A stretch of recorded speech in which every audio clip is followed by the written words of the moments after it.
యోబు గ్రంథం 1:3 చెప్పబడతా ఉంది. నీతిమంతుని యొక్క ఒక లక్షణం, ఇంకొక లక్షణం బైబిల్ గ్రంథం తెలియజేస్తా ఉంది. యోబు యథార్థవంతుడు, నీతిమంతుడు, దేవుని యందు భయభక్తులు కలిగి చెడుతనం విసర్జించిన వాడు, భూమి మీద అతని వంటి వాడు ఎవడునూ లేడు. హల్లెలూయా.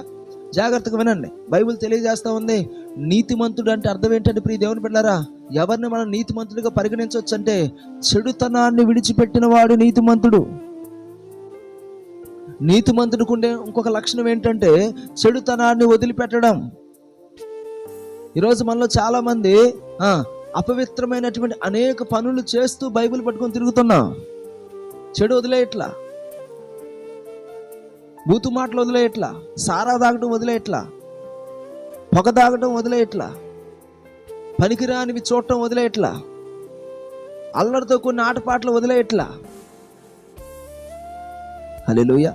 అపవిత్రమైనవి ఏవి వదిలేయట్లా, వ్యభిచార పాపం వదిలేయట్లా, దొంగతనం వదిలేయట్లా, మోసం చేయడం వదిలేయట్లా. ఆడు బైబిల్ గ్రంథం తెలియజేస్తా ఉంది, చెడుతనాన్ని వదిలిపెట్టిన వాడు నీతిమంతుడు. నీతిమంతుడు అంటే ఎవరంటే చెడు వదిలిన వాడు. ఈరోజు ప్రియ దేవుని బిడ్డలారా, మందిరానికి వచ్చే నీవు చెడును వదులుతున్నావా? చెడును వదిలిపెట్టిన వాడే నీతిమంతుడు.